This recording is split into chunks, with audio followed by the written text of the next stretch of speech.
Assalamualaikum warahmatullahi wabarakatuh. Perkenalkan, kami dari kelompok 4. Di sini kami mewawancarai organisasi sosial yaitu HMI, Himpunan Mahasiswa Islam. Baik, kami akan memperkenalkan nama kami. Perkenalkan, nama saya Andi Kustia Ramadhani, NPM 2545422525. Perkenalkan, nama saya Arif Indra Maulana, NPM 25454250030. Perkenalkan, nama saya Muhammad Kiwi Ramadhani, NPM 2545425543. Perkenalkan, nama saya Nadia Aulia Putri, NPM 2545425048. Perkenalkan, nama saya Andi Muhammad Rikar, NPM 2545425509. Oke, jangan lupa saksikan. Dadah.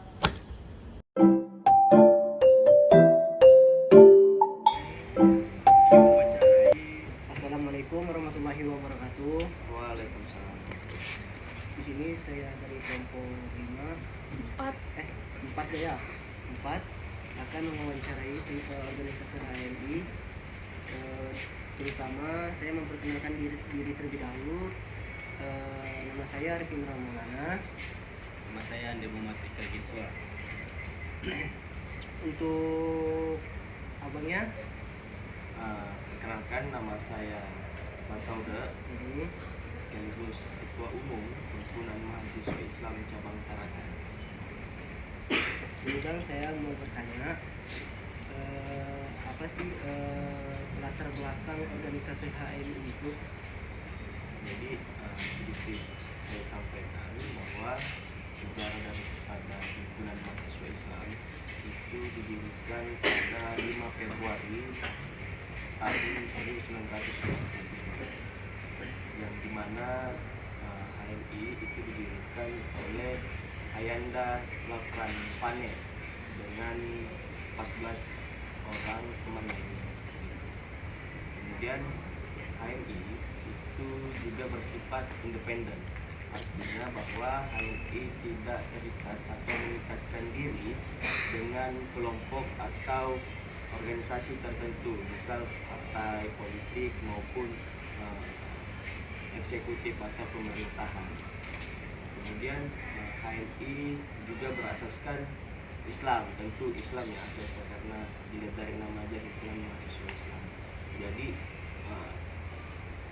HMI meyakini bahwa Islam sebagai sumber nilai, sumber norma, sumber inspirasi, sumber motivasi dalam berpikir, bersikap maupun bertindak. Jadi kita meyakini bahwa Al-Quran dan As-Sunnah sebagai sumber-sumber tersebut. Oke, selanjutnya Bang, dalam organisasi HMI itu adakah syarat-syarat tertentu untuk masuk di organisasi tersebut? Oke, tentu ada. Jadi yang pertama, persyaratan untuk masuk organisasi Himpunan Mahasiswa Islam itu adalah mahasiswa aktif yang terdaftar di perguruan tinggi atau sederajat, yang pertama. Yang kedua, beragama Islam,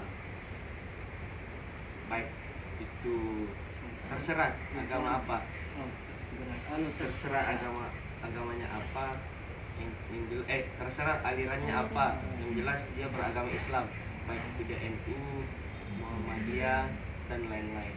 Nah, kemudian yang ketiga, wajib mengikuti latihan kadar 1 atau biasa kita sebut sebagai basic training.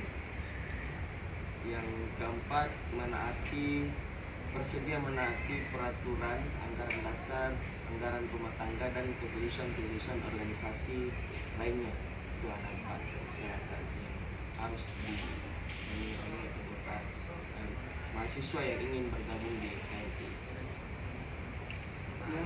Sedikit Bang, itu seperti manfaat dari organisasi HMI bagi masyarakat itu seperti apa? Ya, kalau manfaat HMI untuk masyarakat ya bisa kita lihat lah ya dari sejarah mulai dari tahun 1947 sampai dengan hari ini, bagaimana HMI itu berdampak untuk masyarakat. Ya, tentu yang pertama kita lihat dalam setiap ini mulai dari kebijakan yang dibuat oleh pemerintah yang tidak pro terhadap masyarakat. HMI selalu turut andil dalam melakukan atau membatalkan kebijakan tersebut atau melakukan perubahan-perubahan yang dapat berdampak baik ke masyarakat. Nah, kemudian yang kedua, kami dari HMI Cabang Tarakan itu khususnya telah banyak melakukan kegiatan-kegiatan yang dapat berdampak langsung ke masyarakat sekitar. Contoh misal kita pernah melakukan kegiatan donor darah, cek gula darah, kemudian yang jelas cek tentang kesehatan. Kita pernah melakukan itu di wilayah kampung 6 maupun kampung 1. Selanjutnya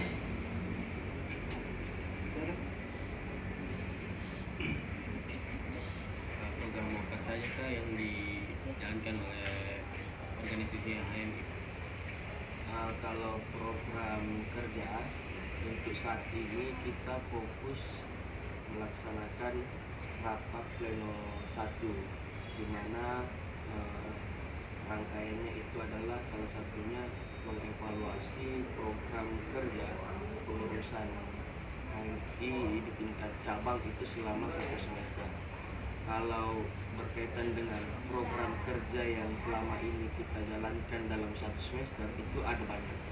Yang pertama, kita telah melaksanakan latihan kadar 2 tingkat nasional. Jadi pesertanya ini kita undang dari berbagai daerah, mulai dari Makassar, Majene, Palopo, Bone, kemudian daerah Kaltim, Samarinda, Bukar, dan lain sebagainya. Jadi kegiatan ini juga kita undang pematerinya dari nasional. Ada Arif Rosid yang kita kenal sebagai tokoh pemuda hari ini, kemudian Ketua Umum Pengurus Besar HMI Anda Bagas Kurniawan, kita undang juga kemarin datang langsung ke sini untuk mengisi materi di kegiatan kita latihan kadar 2.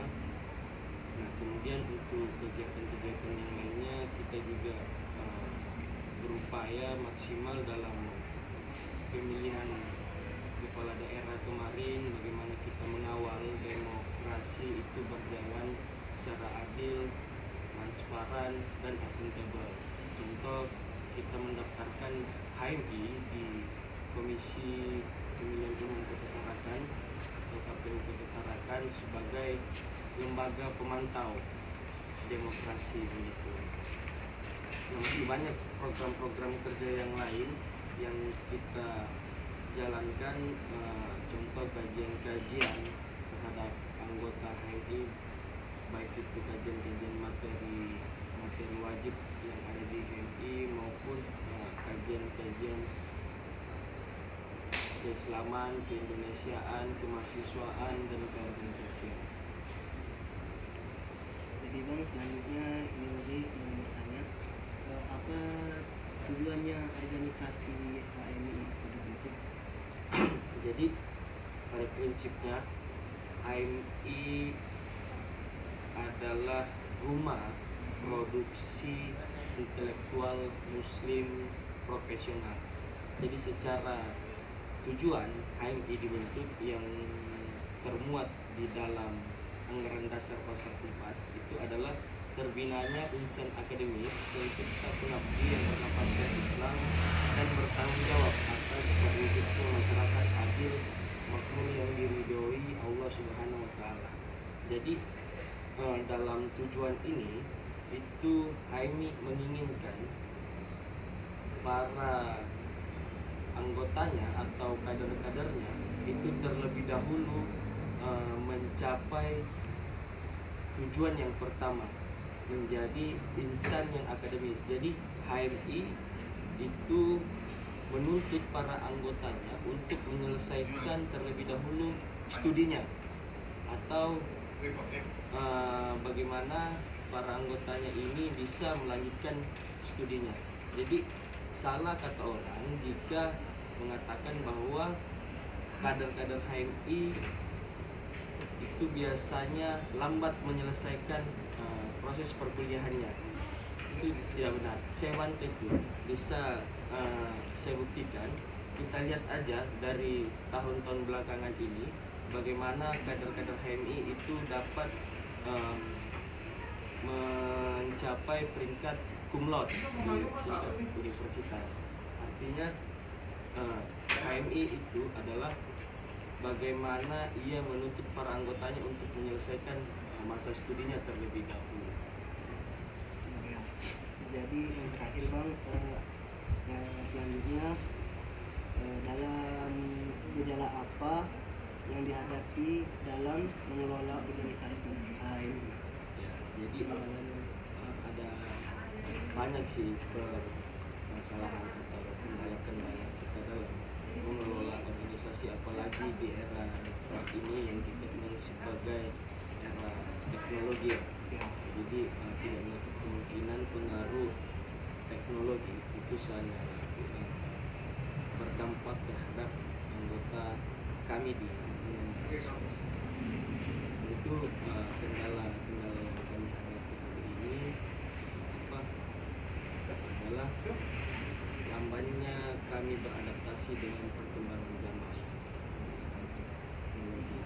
Jadi yang kedua itu kendala kami juga kurangnya partisipasi aktif anggota dalam setiap program-program kerja HMI cabang Tarakan. Begitu. Jadi mereka sudah jelas ya. Jelas. Oke. Berarti untuk apa namanya kurang selanjutnya saya tutup dengan speaker. Assalamualaikum